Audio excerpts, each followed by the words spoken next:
A new cold case squad was organized by Sheriff Bizot in 2009 to address 12 unsolved cases from Livingston County and 60 from Washtenaw County.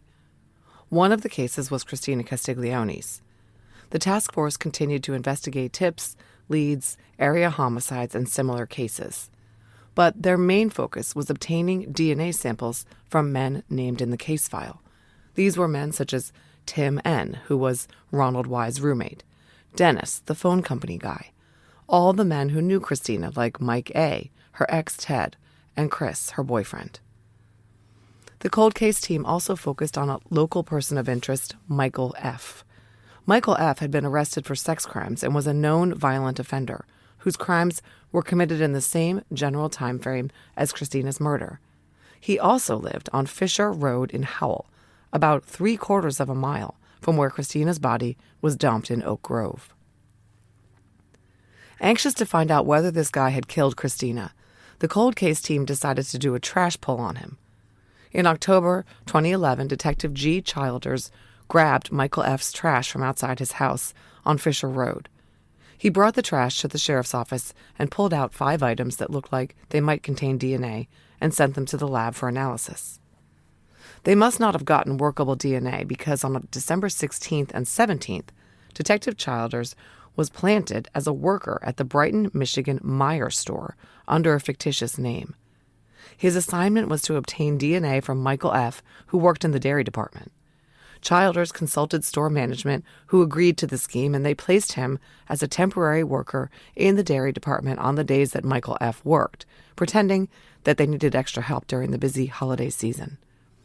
Feigning busyness, the detective watched Michael open yogurt boxes using a box cutter, which he would put in his mouth while stacking the yogurts. When Michael F. walked away for a second, Detective Childers quickly switched the box cutter for a different store-issue box cutter that looked identical. He also managed to snag a pair of work gloves Michael F. used, again switching them for a different store-issue pair.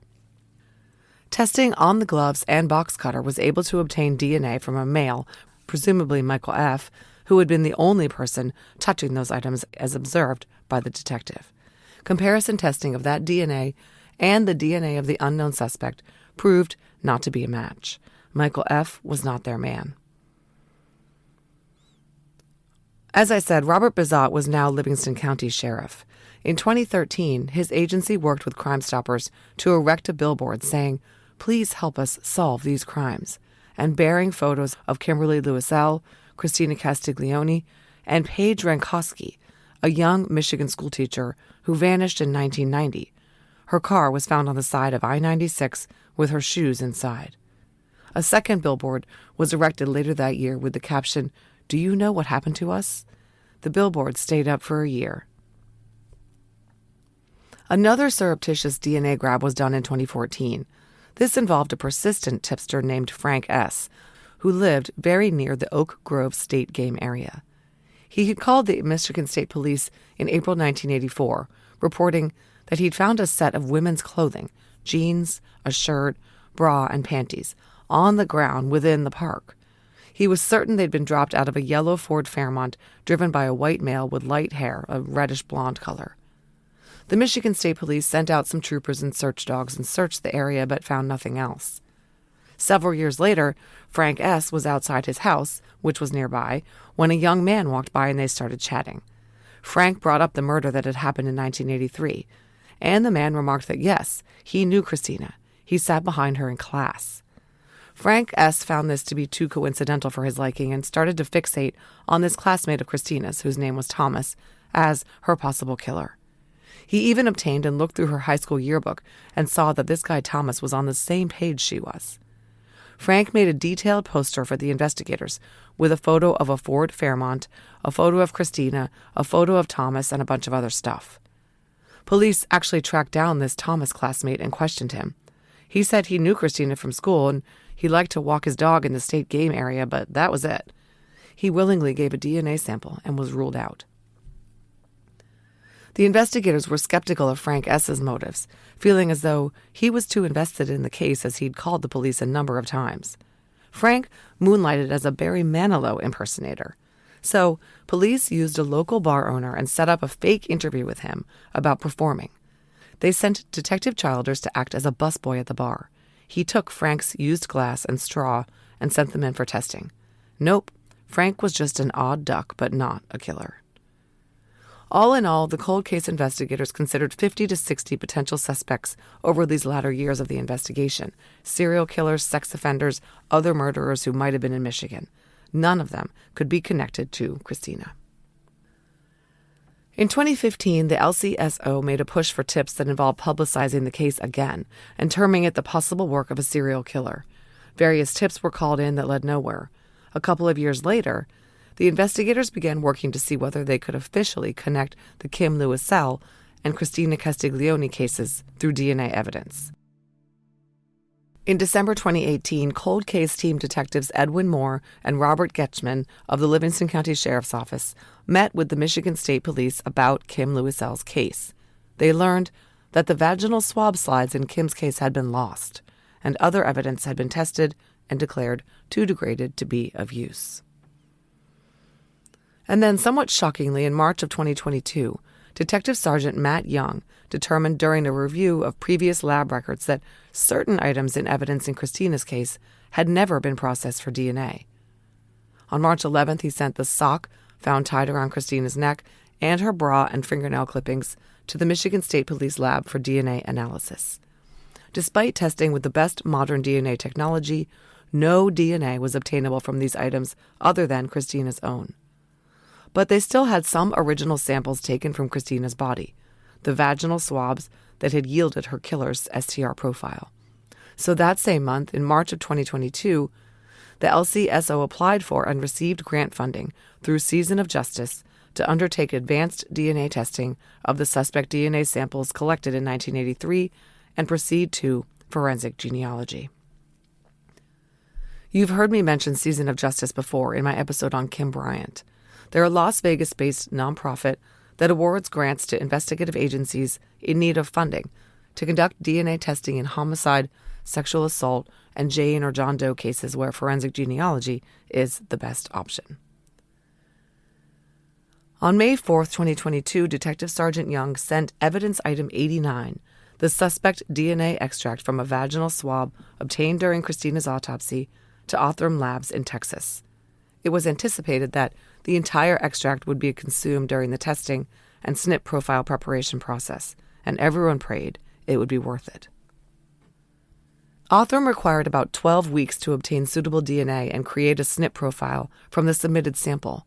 Once they did, they uploaded the profile to the open-source genealogy databases, and in GEDmatch, they got really, really lucky. They were able to provide the Michigan investigators with an investigative lead within 24 hours. The top match, a living man named C.C. Shaw of Howell, Michigan, shared 1,750 centimorgans of DNA with the suspect. This amount of shared DNA is most consistent with uncle, nephew, and equivalent relationships. And C.C. Shaw shared 0 X-DNA with the suspect. Since men inherit X-DNA from their maternal ancestors, this was a definitive indication that C.C. Shaw and the suspect were related along their paternal line. C.C. Shaw was the youngest son of Thomas A. Shaw Sr., who lived from 1902 to 1979, and his wife, L.M. Overbaugh, who lived 1906 to 1955. C.C. Shaw had 2 brothers and a sister. The estimated age of the suspect in 1983 and the shared DNA segments indicated that he was most likely a nephew of C.C. Shaw.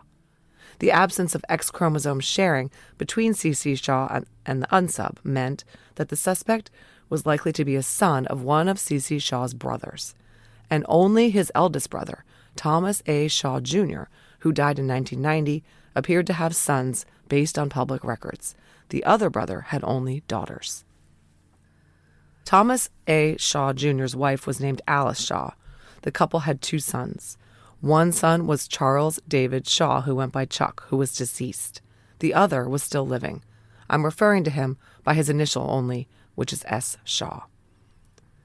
Othram's report pointed out that, quote, there is no genetic support to favor one of the above brothers over the other as a candidate, end quote. The lab also emphasized that although the sons of C.C. Shaw's sister Anna Shaw were technically possible candidates to be the suspect based on family tree position, they were nephews of C.C. Shaw as well, they were much less likely candidates due to the absence of observed X chromosome matching that would be expected for Anna's sons, since they would have inherited X DNA from her. So Othram recommended that the investigators obtain a DNA sample from S. Shaw, the living nephew of C.C. Shaw, his brother Thomas's son. This would inform them as to whether he was the suspect or was a sibling of the suspect. Detective Young started looking into the Shaw brothers on July 28, 2022. He quickly determined that S. Shaw did not have an arrest record, but Charles did. And that arrest was for attempted kidnapping of a young woman in Fowlerville, Michigan, just 2 years before Christina Castiglione was taken, and Charles Shaw had died in 1983. It was time to get a buccal swab from S. Shaw. Remember, the detective didn't know which brother was his suspect, the dead one with the record or the live one. On Monday, September 26, 2022, Detective Burke and Detective Sergeant Young went to S. Shaw's place of employment, the General Motors Flint bus and truck plant. Their goal was to obtain a DNA sample from S. Shaw to find out whether he was their killer or his brother was. They planned to just ask him for the sample after telling him what they were investigating, but they had a search warrant in their back pocket in case he refused. The Human Resource Department summoned S. Shaw to a private room where Detective Sergeant Young informed him that they were investigating a 1983 murder and his DNA was needed. S. Shaw agreed to cooperate, and Detective Sergeant Young swabbed his cheeks with 2 swabs. He packed up the swabs and sent them overnight to Othram. When the investigators asked S. Shaw whether he thought his brother might have murdered someone, he said yes. Detective Sergeant Young noted with interest that Charles Shaw had died in 1983, leaving behind a wife and child. For the sake of their privacy, I'm calling his wife Lonnie, not her real name, and his son Jason, also not his real name. While they waited for the kinship test results on S. Shaw's sample, on Halloween Day 2022, Deputy Capra and Detective Sergeant Young traveled to Clare, Michigan, to meet with Lonnie and Jason. Lonnie confirmed that Jason was the adult biological son of Charles Shaw. Jason said he was willing to provide a DNA sample for comparison to the suspect's sample. A buccal swab was obtained and sent to Othram via UPS overnight air. On November 12, 2022, Detective Sergeant Young received a lab report from Othram for the DNA sample they had analyzed for a possible familial relationship between S. Shaw and the suspect sample. The report said S. Shaw and the suspect shared 2,720 centimorgans of DNA. This was consistent with a full sibling relationship. S. Shaw had only one brother, the deceased Charles David Shaw, and it was looking more and more like he was the killer of Christina Castiglione. On December 23, 2022, Detective Sergeant Young received an early Christmas present, a call from Othram Labs. Quote, they indicated that testing of the buccal swab taken from Jason Shaw is complete and that Jason Shaw is confirmed to be the son of the DNA source found on and in the body of Christina Castiglione. End quote. Detective Sergeant Young's report then states, quote, with prior buccal samples indicating a sibling relationship to S. Shaw, an uncle-nephew relationship to C.C. Shaw, and now a father-son relationship to Jason Shaw, there are no other possibilities except that of the suspect DNA belonging to Charles David Shaw. With a lack of any other DNA evidence source, lack of additional suspect information or evidence from 1983, and the fact that all 3 DNA sources obtained from Christina's body during her autopsy in 1983 came from the same male contributor, there are no further leads to pursue in this incident, and the offender is now solely identified as Charles David Shaw of Livonia, Michigan, now deceased. Okay, so what do we know about Charles Shaw? Well, for once, we know a lot, thanks to his surviving relatives who were willing to talk about him. Shaw was born on June 14, 1956, to parents Thomas Alexander Shaw and Alice Lawbridge Shaw. He had an older brother, the one I'm calling S. Shaw. The family lived in Redford for a time and spent a lot of time camping as a family in state parks in Livingston County, including Brighton Island State Park, Lake State Park, Proud Lake State Park, and Bishop Lake State Park. His father Thomas hunted in the Upper Peninsula as well. By 1966, the family was living in Livonia. Shaw attended Frost Junior High School from 1969 to 1970, and then George Bentley Senior High School from 1971 to 1974, graduating that year. He was an average student and didn't have a lot of friends. Shaw began experiencing problems in his teens. His brother S. Shaw said that Charles started drinking alcohol in high school and later got into marijuana. In 1971, at about age 15, he spent time at the Hawthorne Center in Livonia for behavioral issues. No one could recall whether this was court-ordered or whether Shaw was committed by his parents. But both his brother S. Shaw and his wife Lonnie told the investigators that Shaw's father Thomas was verbally abusive and the two didn't get along. Thomas's pet name for his son was Whale Dung.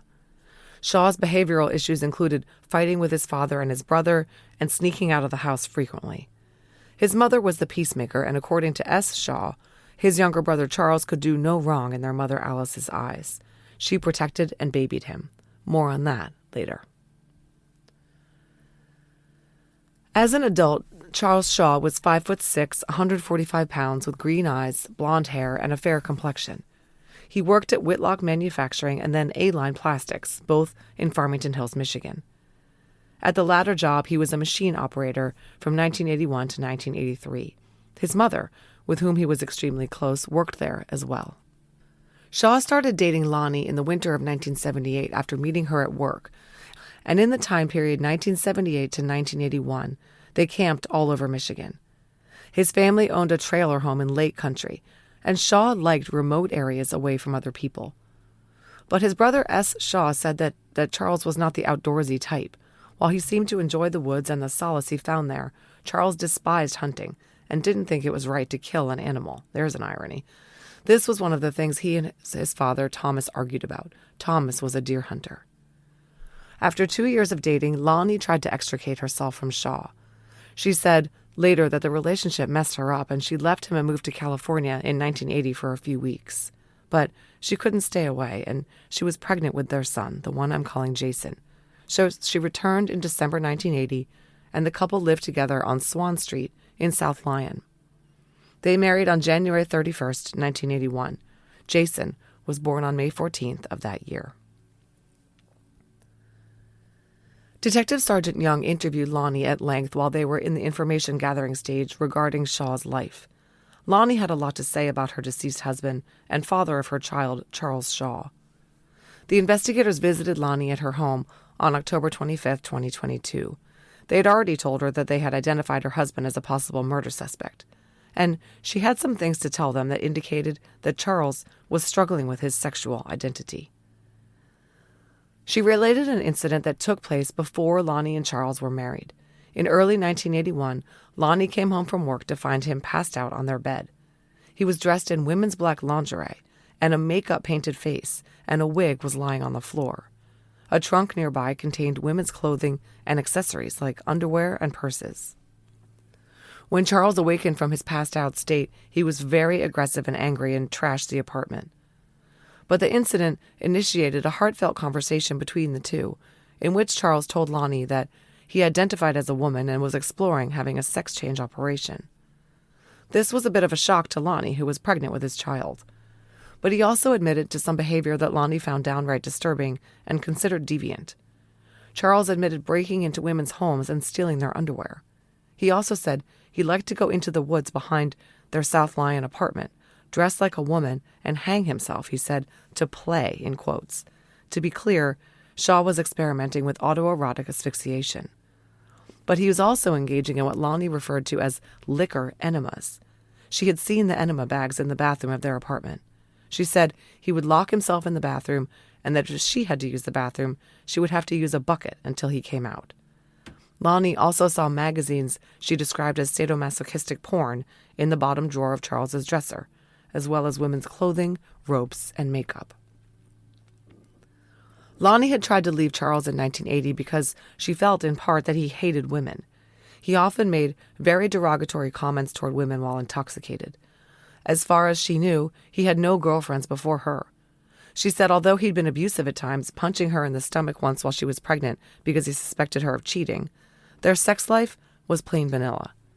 Despite all Charles's cross-dressing and ropes and porn, he was not what Lonnie called kinky with her. But after she learned that he wanted a sex change operation and that he was ordering women's pantyhose and other things using the name Laura Shaw, she and Charles had gone to see a sex therapist who held classes called Love, Sex, and Marriage. Shaw had confided in Lonnie about his upbringing and his feelings that his father was abusive, and Lonnie witnessed some of this firsthand. She said that Charles and his brother S. Shaw were not close and that Charles was always picked on growing up.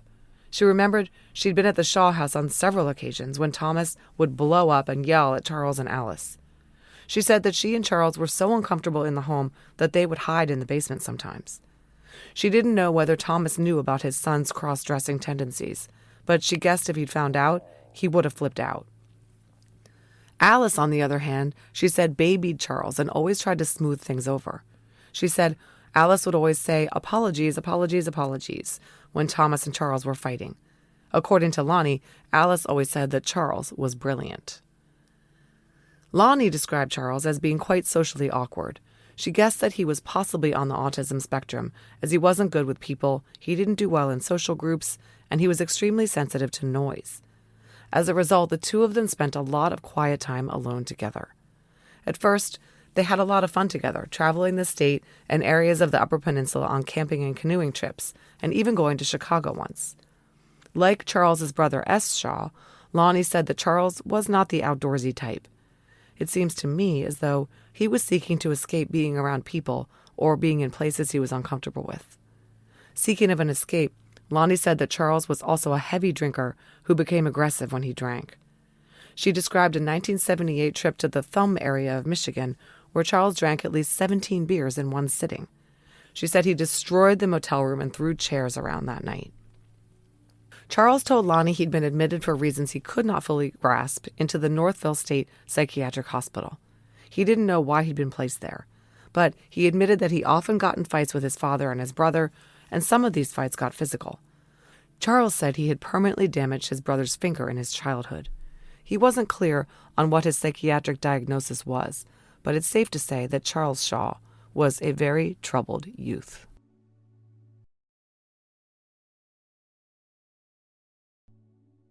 One day in midsummer 1981, just months after Lonnie learned that her new husband Charles was experimenting with cross-dressing and sexual asphyxiation in the woods, Charles ran into the apartment and shut himself in the bathroom. Then, Green Oak and South Lyon police officers started banging on the apartment door.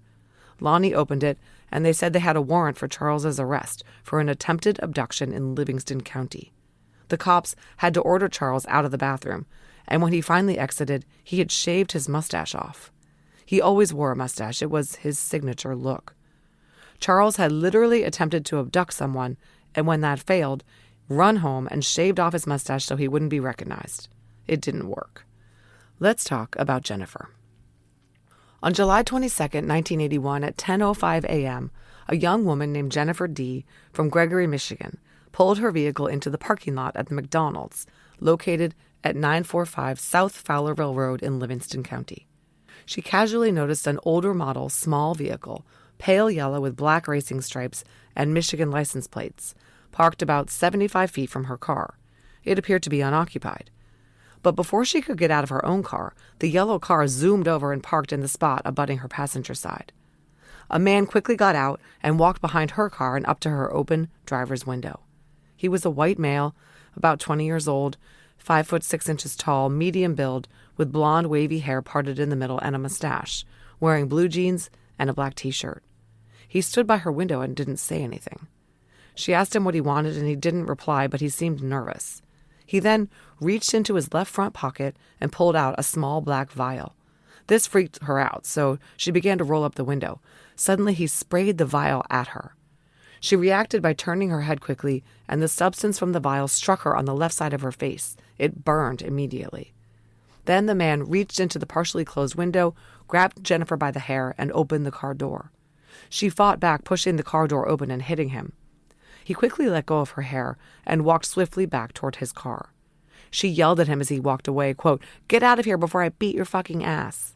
He yelled back at her, "I bet you would."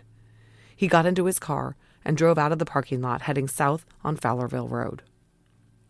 Jennifer went straight to the Fowlerville Police Department to report this incident. She had memorized the license plate of the yellow car. The car was registered to Charles Shaw of Swan Road in South Lyon. Detective Gary Budd called in the identification to the South Lyon police, and by 5:15 p.m., they had tracked Shaw to the apartment, where he was shaving off his mustache. The car, described by Jennifer, Shaw's 1975 yellow AMC Hornet with black racing stripes, was parked outside. They hauled Shaw away in cuffs. Jennifer then picked Shaw out of a lineup, even without his mustache. She positively identified the number 4 photo of Charles David Shaw as the man who accosted her. After Charles was taken away, Lonnie searched the apartment. In his dresser drawer, she found whips, chains, ropes, S&M materials, and a handgun. She also found a journal that she previously didn't know about. She read the journal and found that it contained names of women that Charles worked with and sadistic stories about what he wanted to do to them, involving torture, such as stabbing and burning. Lonnie then called her mother-in-law, Alice, and told her what had happened. Alice came over the next day and picked Lonnie up to go visit Charles at the Livingston County Jail. This is a quote from Detective Sergeant Young's report. Lonnie stated that while driving down 9 Mile Road from South Lyon toward Livingston County, Alice threw the gun that was in Charles's drawer out the window of the vehicle into a swampy, wetlands area of the road. She said she asked Alice, "What are you doing?" And Alice responded that the gun was probably a fake anyways, end quote. Lonnie recalled telling Alice about what was in Charles's trunk, and Alice said, "Oh, he's up to those tricks again." Then that trunk of dress-up items and the things in his bottom drawer just disappeared, and Lonnie fully believed that Alice had cleaned up her son's messes. The two never spoke of the sexual items and women's clothing Alice had disposed of. For his part, S. Shaw said he was never even aware Charles had been arrested in 1981. He said he wasn't surprised that Alice had helped Charles hide his secrets, and he felt that Alice was likely the person who had bailed Charles out of jail on his $5,000 bond. He was right. Charles was charged with attempted abduction for his attack on Jennifer. He pleaded guilty to aggravated assault and got 2 weeks in jail, 2 years probation, and mandated continuing treatment with a psychiatrist, Dr. Cotter. He was not to have any contact with Jennifer. Needless to say, Lonnie left Charles after this incident. She took Jason and moved out, and Charles moved in with his parents at their home on Woodring Road in Livonia. This was his home base from July 1981 to July 1982. Sometime around July 1982, Charles's grandma, Nettie Lawbridge, moved in with his parents, so he moved into her vacant house at 14391 Rockdale in Detroit. I will say here that it's really unclear whether Charles was going back and forth from his parents' house to the South Lyon apartment or what, but the South Lyon apartment will come back into the narrative shortly. Lonnie said that during 1982 and 1983, she allowed Charles to have some interaction with their son Jason. He was seeing a new woman named Lorna and told Lonnie that he was getting his life back on track, even enrolling in some classes at Oakland Community College studying psychology. He occasionally took Jason to the zoo or the park, but he was not a part of his young son's life for long. On November 27, 1983, at 11:45 a.m., Charles's mother Alice found her son dead in a closet at his grandmother's house. He had strangled himself with a rope while apparently engaged in a session of autoerotic asphyxia. He was wearing pantyhose and high heels. His death was ruled accidental by the medical examiner. The death certificate lists the cause of death as sexual asphyxiation. Lonnie said she never knew the real cause of Charles's death until the investigators contacted her. She had been led to believe by the Shaw family that Charles had fallen down the stairs. But she noted that no one ever spoke of Charles again after his funeral.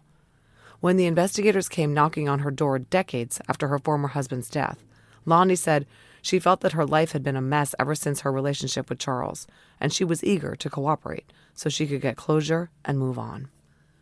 As for Charles's brother S. Shaw, he too was surprised when the investigators came calling. He had no idea his brother had killed anyone. They weren't close. He hadn't even been invited to Charles and Lonnie's wedding. But he did recall an incident involving a vehicle that led him to believe his brother was mixed up with something nefarious. From Detective Sergeant Young's report, quote, "When I asked Mr. Shaw if his brother could be a suspect in a 1983 murder, he stated that he could. Mr. Shaw remembers his parents receiving a phone call from law enforcement agencies stating that the mother's car was found in a field with a bullet hole in it." End quote.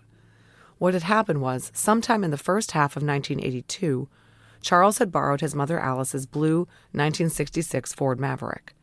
She later received a call from a Livingston County Police Department that the vehicle was found on a dirt road between Howell and Farmington Hills, and the car had a bullet hole in it.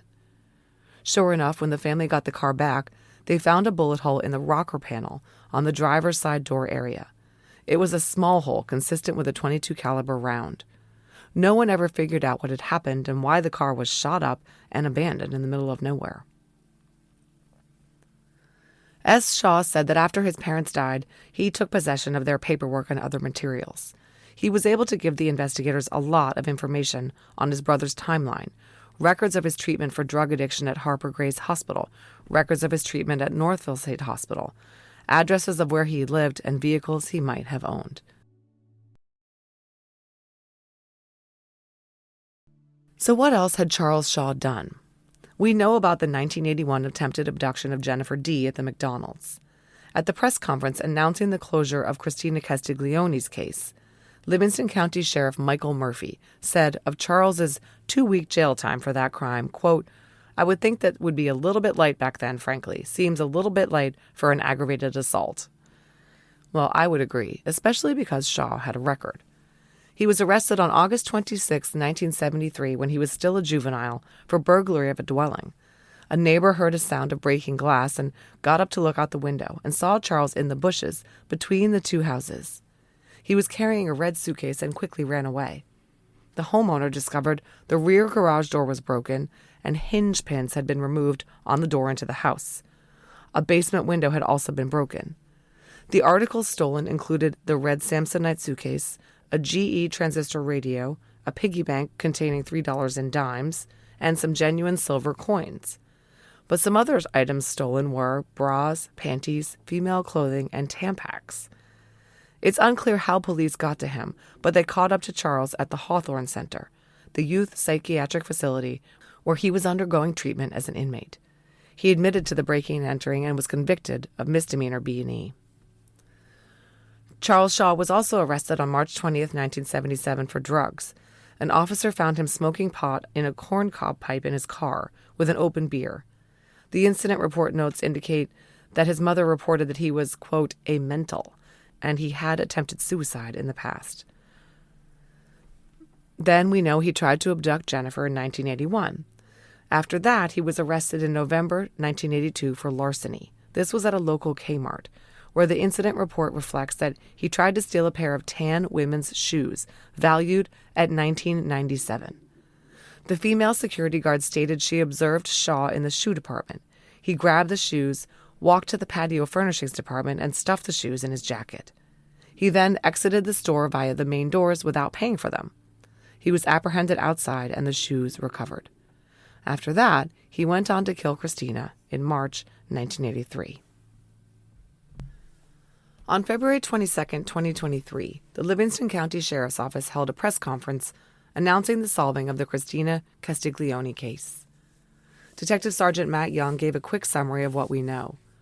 He announced that while Charles Shaw was identified as Christina's killer by 3 separate DNA tests, unfortunately, he died in November of 1983 and will never be held responsible for his crime in a court of law.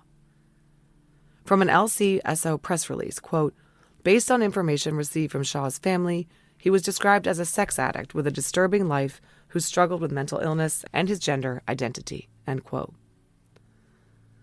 Detective Edwin Moore spoke at the press conference as well. He'd been at Christina's original crime scene and then worked the case as a volunteer on the Livingston County Sheriff's Office cold case team. He said, quote, "I was part of the group that originally processed the scene and did the interviews. I'm happy we're able to bring a conclusion to the family." Speaking of Christina's family, before the press conference, Detective Sergeant Young visited with Christina's sister Anna at her home in Redford. They showed her a photograph of Charles David Shaw and told her that he was the person responsible for her sister's death. Anna was sure she had never seen him before. So were Christina and Charles Shaw strangers to one another? The investigators think so. They couldn't find any evidence that the two knew each other. At the press conference, Sheriff Murphy said, quote, "When there's a homicide, there's normally some sort of connection between the victim and the suspect, and in this case, there was none. That's one of the reasons that this was 40 years in the making," end quote. The closest they could come to connecting Christina and Charles Shaw was learning that Shaw was a longtime resident of Livonia who lived on Woodring Street for many years, less than 5 miles from where Christina went missing. Further, Charles moved into his grandmother's home on Rockdale in Detroit in late 1982. That address put him living less than 2 miles from where Christina disappeared off 5 Mile Road. Now let's turn to Kimberly Louisel's case. This all from a recent press release. Quote, "In the summer of 2022, Michigan State Police's 1st District Cold Case Unit reopened the Kim Louisel case and partnered with students from Michigan State University's School of Criminal Justice to re-examine Louisel's murder. The team of detectives and students spent several months reviewing the case, organizing and digitizing paper files, analyzing property and evidence, and resubmitting items of evidence to Michigan State Police's Forensic Science Division for testing. During this same time, detectives from the Livingston County Cold Case Team were working on the 1983 homicide of 19-year-old Christina Castiglione of Redford. Utilizing forensic genealogy, they linked Castiglione's homicide to 26-year-old Charles David Shaw, who died in 1983, never having had his DNA submitted into CODIS. As a result of their work, a genetic profile for Shaw was entered into CODIS," end quote. So now that Christina's case was solved, the investigators wanted to know once and for all whether Kim was killed by the same person. The cold case team and Michigan State Police working on Kim's case knew the odds were against them. The rape kit slides taken from Kim at her autopsy had gone missing in the mid-2000s. How were they going to connect Kim's murder to Charles Shaw? The answer lay in the piece of evidence they had found near Kim's body, something from the environment the killer had used on her. This item had never been tested because the lab had deemed it unusable as it hadn't been packaged properly. In June 2023, they decided to give it a try. And lo and behold, using cutting-edge DNA testing techniques, the Michigan State Police Forensic Science Division was able to obtain a single sperm cell.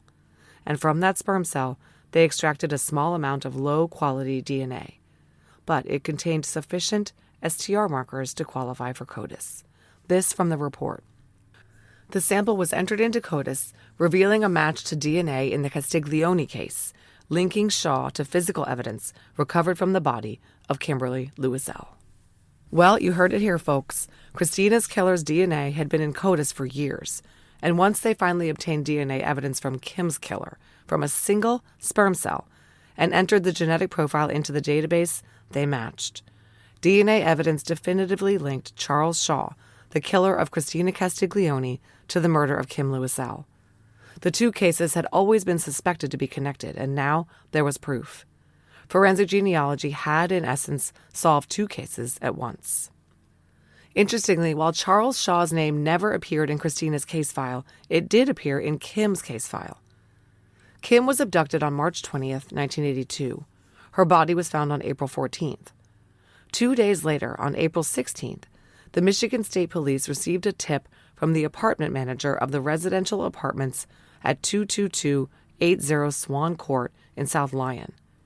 He said that the former resident of apartment 1022 was unstable and had severely damaged the apartment. He had moved out, but the manager noted that the apartment was very near the location where Kim Louisel had been abducted. The resident's name? Charles Shaw. From the 2022 police report, quote, "The manager did not know where he had gone to. Shaw was not located, and an interview was never conducted," end quote. So someone had called in a tip naming Charles Shaw, albeit for sort of vague reasons, and because they couldn't find Shaw, he was never questioned. Here's another oddity. Remember the pair of high heels that were found sort of near Kim's body? They were never able to prove that they were hers. But Detective Sergeant Larry Rothman of the Michigan State Police revealed to me that they found a bullet hole in one of the heels. They immediately thought back to the car Charles had abandoned that had a bullet hole in it. Detective Sergeant Rothman told me he doesn't really believe in coincidences in his line of work. Why on earth would there be a bullet hole in one of the shoes found near Kim? Who knows? As I said, the police don't even know if they were hers, which made me wonder, given what we know about Charles Shaw, whether perhaps they were his. The investigators who closed Christina's and Kim's cases believe that Charles Shaw picked up both young women at random.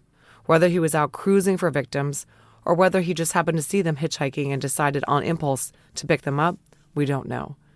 My vote is the former, given that he tried and failed to abduct Jennifer D. from McDonald's. I think he was driving around areas he was familiar with. Lonnie's parents' house, which he'd been to often, was on Clarita Street in Livonia. This was about a half mile from where Kim was last seen. And Kim's family home was just a few miles from his apartment in South Lyon. He lived right across the street from the middle school her sister Cindy attended, in between where Kim was abducted and her home, where she was headed that day in 1982. Why would Christina and Kim get into the car with Charles Shaw? Well, we know that both young women commonly hitchhiked. And at 5'6" tall, Shaw probably didn't appear intimidating. He probably smiled and said something like, "Do I recognize you from the area?" or "I'm just heading up the road coming out of the cold," or something like that. But once they got into the car, something went very wrong. Charles Shaw was clearly a tortured individual. His identity struggles led him to drugs, alcohol, and violence. He hated women, according to his wife Lonnie, yet he wanted to be a woman. And he took out his rage and self-loathing on two young women who represented all that he was not. We don't know exactly what he did to them or where they were killed. But remember that Kim was believed to have been held somewhere for a time before she was strangled. Perhaps this was at the apartment that he trashed. Perhaps it was at his grandmother's house. Wherever it was, he clearly did not have the same freedom with Christina, as she was killed the same night she was taken, a year later, minus a day.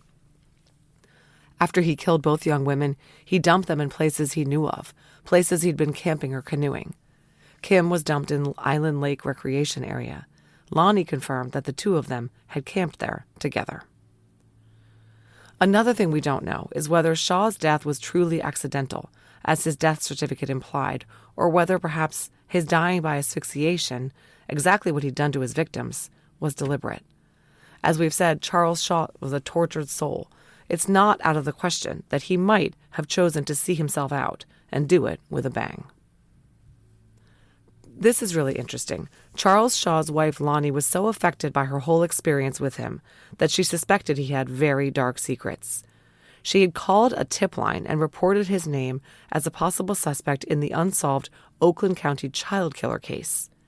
She said that she watched a TV show highlighting the case in 2019, and it immediately reminded her of Charles and his tendencies.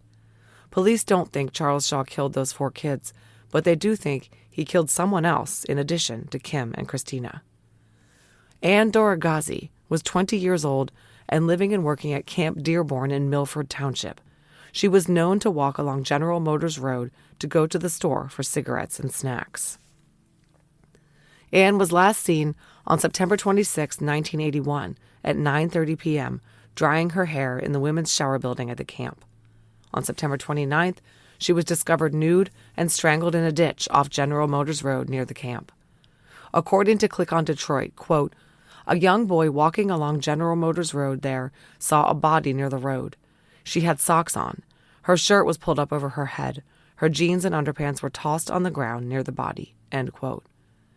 Ann was suspected to have been killed elsewhere and placed in the ditch that morning because it had rained the night before, but her body was dry. Her case is unsolved, and Detective Sergeant Matt Young tells me there is no usable DNA in her case. But her murder certainly matches the M.O. used by Charles Shaw.